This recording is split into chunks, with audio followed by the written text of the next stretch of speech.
دوستان درود بر شما، به یک قسمت دیگه از استرالیا شناسی خوش اومدید. قسمت دوم با بیری خانم. ما یه قسمت قبلا ضبط کرده بودیم درباره کلمه‌های اسلنگ یا عامیانه استرالیایی که لینکش واسهتون توی توضیحات ویدیو میذارم. این دفعه یه سری سوال، حالت سوال مانند طرح کردیم و میخوام از ویدیو بپرسین معنیاشو میدونی یا نه. خیلی از شما دوستان که تو استرالیا زندگی کردید شاید اینا رو شنیده باشید و واسهتون شاید یه ذره لوس یا مسخره باشه، اما واسه کسایی که تازه میان تو استرالیا بعضی این کلمه‌ها واقعا آدم هنگ میکنه که اصلا یارو چی گفت، منظورش چی بود. Thanks for joining us, Bree. Thank you for having me. You ready for this? You ready for this? Let's go. First one. What a ripper. What does that mean? Like that was a good one. What you did was good. It was great, excellent. Pretty much. What a ripper میشه مثلا خیلی خفن بود، مثلا خیلی عالی بود. مثلا شما برگر میزنید، مثلا میگید what a ripper. مثلا برگر خیلی خفن بود. Well done. I'm gonna ask you a funny one. Go for it. Don't be a Karen. What does that mean? Everyone here knows this. So that's basically referring to don't be a typical middle-aged, grumpy, miserable, probably on the bigger side, whinging woman. Yeah, that's correct. تو استرالیا کلمه کرن اسم خانوم هست. اما مثلا وقتی میگی don't be a Karen، مثلا کرن مثل آدم پیره، مثلا قرقرو بی اعصابه. بعد شما به عنوان عامیانه که میگی مثلا دنبیه کره، یعنی مثلا آدم قرقرو بی اعصابی نباش. Next one. What's the goss? Like what's the latest gossip? What's happening? What's all the information? Yeah. Anyone that wants to know what's going on. What's the goss? Goss مخفف گاسپه. گاسپ هم به انگلیسی میشه غیبت کردن. وقتی مثلا میگی که what's the goss، یعنی مثلا آخرین اخبار چیه، مثلا درباره این قضیه چی میدونه. اینا تو استرالیا خیلی از کلمه‌های انگلیسی رو مخفف میکنن، مخففشون میگن. بعد اگه شما کلمه رو بدونید، یعنی اگه کلمه رو بگم میدونید چیه، اما چون مخفف میگن شاید متوجه نشید. Next one is a funny one. Ever been to Australia? So basically saying, have you ever been to Australia? حالا زیر ویدیو واسط می‌نویسم. استرالیا رو میگن Australia. یعنی دیگه خیلی They take off the front. Yeah, they like take the AU out of it, just Australia, Yeah. but Australia معنیش میشه استرالیا. I didn't know this one myself and I had to actually Google it to find out. Alright. ببینید دارم میگم که این سوال بعدی من خودم هم نمیدونستم. با گوگل کردم که پیدا کردم. How's your ankle biter doing? And your ankle bite. خودش هم نشنیده. I don't know بذار بچه that. پشت صحنه بپرسم How's your ankle biter doing? ankle میشه ساق پا. ankle biter. Never heard of it. Okay, I've heard it said, but I never knew myself what that meant. ankle biter به بچه مثلا خردسال میگن، اما مثلا وقتی توی جمله میگی مثلا کسی که همش به پاد آویزونه مثلا چطوره مثلا. That would be Enzo. Next one is a funny one and a lot of people use it. How's the missus? How's your girl? How's your wife? All that. Yeah, that's How's good. the girl in your life, in other words? میسز یه جورایی مخفف یا مثلا از کلمه میس گرفتن یا مثلا میسیز.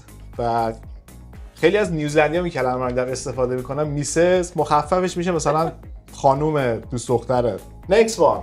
Fancy a cuppa. I'll tell you something. If someone comes from like overseas or Iran, Copper. like I'm imagining my dad. Someone goes to him and says fancy a cuppa, he will just hang. You know why? Because that's like half English and British, and then half like Aussie slang, literally. Like a cup of tea or a coffee. Yeah. خب این جمله کاپ که میشه کاپ، یعنی مثلا فنجان. اما وقتی میگه کاپا میشه مثلا یه نوشیدنی گرم، قهوه، چایی. بعد فنسی تو این جمله معنیش میشه که مثلا دلت میخواد یا نه. فنسی کاپ مثلا دلت یه نوشیدنی گرم میخواد یا نه. خیلی عجیب غریبیه. Next one. Give me a cold one. So cold drink. Generally in Australia, that's an alcoholic beverage, so like a beer. تو استرالیا وقتی چیزی میگن cold one منظورش فقط آبجو تگریه.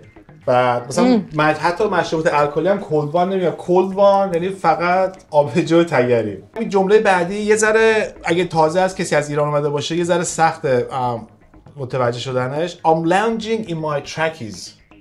So that's like casual clothing you'd wear at home. Like just relaxed, comfortable clothes. lounging میشه مثلا lounge که میشه مثلا مبل و اینا. lounging میشه وقتی مثلا خونه نشستی داری مثلا ریلکس میکنی رو مبل و اینا. trackies مثلا شلوار ترک پنت مخففش میشه trackies. lounging in trackies یعنی مثلا با لباس راحتی خونه دارم مثلا استراحت میکنم. This is a funny one. این یکی ذره خنده داره و فقط هم مخصوص خود استرالیا است. Check out that Sheila. Oh. So that's like checking out any good-looking girl, nice-looking girl. آره تو فرهنگ اگه خیلی باید استرالیایی باشی مثلا خانمایی که خوشگله میگن شیلا. بعد That's شیلا like outback. And Sheila is a female name as well. Yes. Yeah. So check out that Sheila مثلا میشه خانم مثلا خوشگله نگاه مثلا check out. Just to get it a bit more confusing for everyone. Next question. Wanna go for a skinny dip? So in Europe they love it. We go nuts with that. Just swimming naked, but here they call it skinny dipping. Skinny که اصلا میشه لاغر، اصلا معنیش مثلا ربطی نداره. دیپ هم معنی‌های مختلف داره. وقتی میگی اسکینی دیپ یعنی یه جا بری لخت شنا بکنی. لخت مثلا مادرزاد بریان به اون میگن اسکینی دیپ. Alright, this one there is a bit of a reference to our previous episode.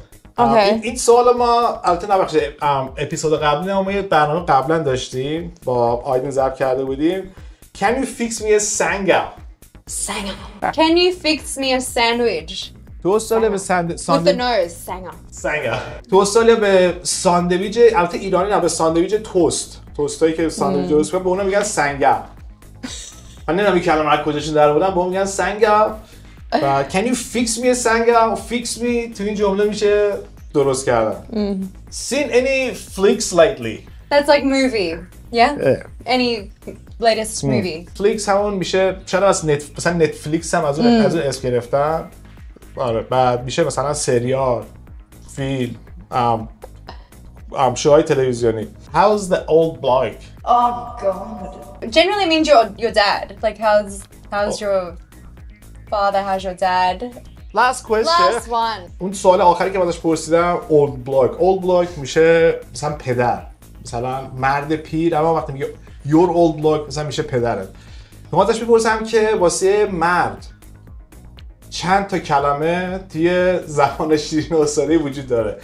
So the question is how many words can you recall that actually means man, male?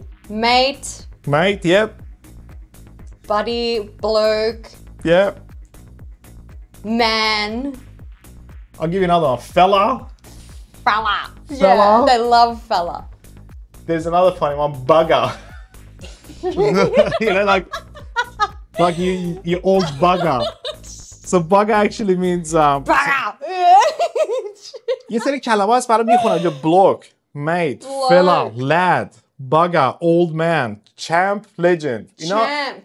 اینا همه کلمه‌ای که مثلا شما خواهی مرد صدا بکنید میتونید با این کلمه ها صدا بکنید. دوستان دست در نکنه خیلی ممنون که نگاه کردید. اگه در استرالیا زندگی کنید و جمله یا کلمه خیلی خنده‌داری هم به ذهنتون رسید لطفاً واسمون تو کامنت ها بذارید. شاید ما قسمت سوم رفتیم. دمتون گرم. قسمت بعد می‌بینیمتون. خداحافظ.